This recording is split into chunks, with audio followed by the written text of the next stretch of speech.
بسم اللہ الرحمن الرحیم۔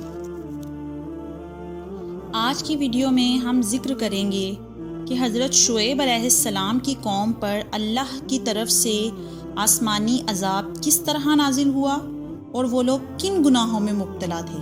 حضرت شعیب علیہ السلام کا ذکر بھی قرآن شریف میں بار بار آیا ہے تاکہ لوگ آپ کی سچی باتوں سے سبق سیکھتے رہیں۔ پرانے زمانے میں مدین نامی ایک بڑا پر رونق شہر تھا۔ وہاں کے لوگ خوب مالدار تھے۔ تجارت اور سوداگری ان کا پیشہ تھا، مگر وہ لوگ بتوں کی پوجا کرتے تھے۔ سودا بیچتے وقت کم تولا کرتے تھے اور اسی طرح کم ناپا کرتے تھے۔ اللہ تعالیٰ نے حضرت شعیب علیہ السلام کو ان کے پاس نبی بنا کر بھیجا۔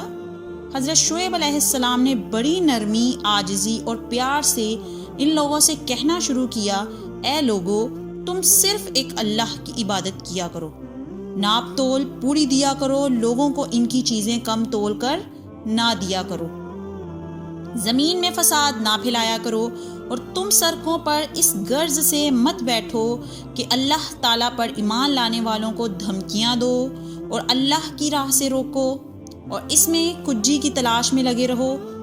تم کتنے تھوڑے تھے، اللہ نے تم پر مہربانی کی، تم کو اولاد دی اور تم بہت ہو گئے۔ دیکھو، فساد کا نتیجہ ہمیشہ برا ہوتا ہے۔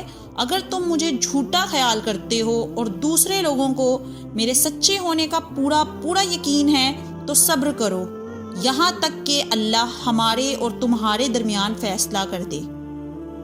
قوم کے دولت مند رئیس لوگ اس بار بار کی نصیحت کو برداشت نہ کر سکے اور انہوں نے کہا، یہ کس طرح ہو سکتا ہے کہ ہم ان کو چھوڑ دیں جنہیں ہمارے باپ دادا پوجا کرتے تھے؟ مال ہمارا اپنا ہے اور اس کو ہم جس طرح چاہتے ہیں خرچ نہ کریں، اور وہ بھی صرف آپ کے کہنے پر؟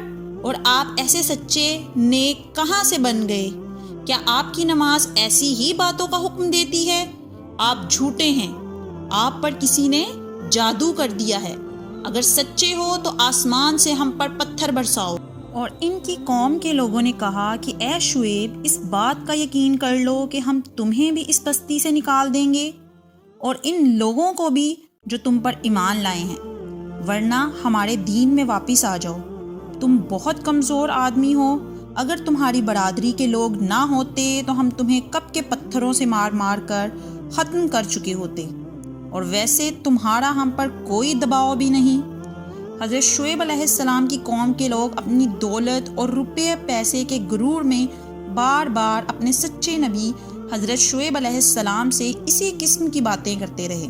حضرت شعیب علیہ السلام فرماتے ہیں، اللہ نے مجھے سیدھا راستہ بتایا ہے اور اپنی مہربانی سے مجھے حلال روزی بخشتا ہے۔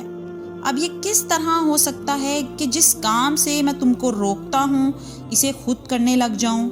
میں تو صرف تم لوگوں کو درست کرنا چاہتا ہوں اور صرف اللہ پر بھروسہ رکھتا ہوں۔ تم لوگ میری ضد میں آ کر ایسا گناہ نہ کر بیٹھنا کہ تم پر عذاب اتر آئے جیسا کہ تم سے پہلے لوگوں پر آ چکا ہے، بلکہ تم اپنے گناہوں کی معافی مانگو اور آگے کے لیے اسی کے حضور میں توبہ کرو۔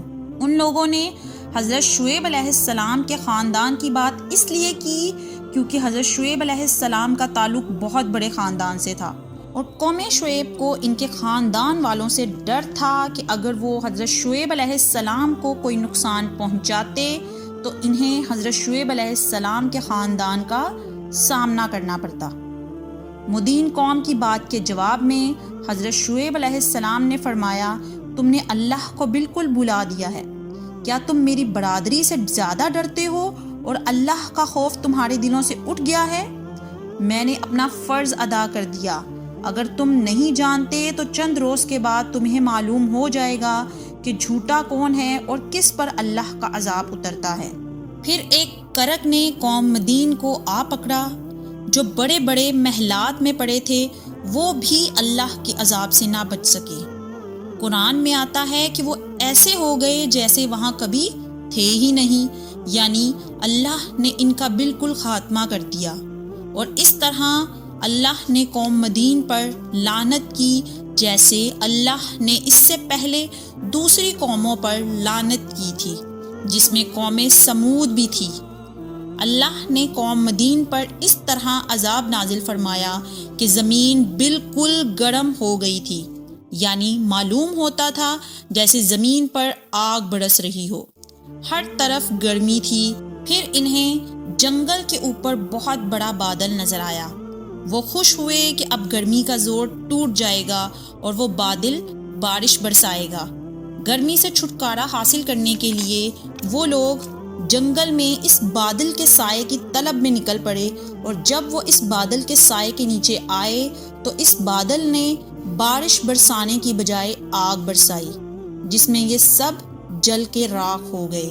آخر اللہ کے عذاب سے شعیب علیہ السلام اور ایمان والے تو بچ گئے، اور جو لوگ اللہ کی نافرمانی کرتے تھے وہ اپنے گھروں میں بیٹھے کے بیٹھے رہ گئے، اور ایسے برباد ہوئے کہ گویا ان مکانوں میں کبھی بسے ہی نہ تھے۔ بس اللہ کے سوا دوسروں کی عبادت کرنا، اللہ کو بھول جانا، غیروں کو یاد کرنا، رسول پاک صلی اللہ علیہ وآلہ وسلم کی باتیں نہ ماننا، دل کی خواہشات کو پورا کرنا، کم تولنا، کم ناپنا، امن و امان کے بعد زمین پر فساد مچانا، روپے کا غرور، دولت کا گھمنڈ کرنا اللہ کو بے حد ناپسند ہے۔ جو لوگ ایسا کرتے ہیں اور توبہ نہیں کرتے، صحیح راہ اختیار نہیں کرتے، آخر کار ایک دن ضرور سزا پائیں گے اور نقصان اٹھائیں گے۔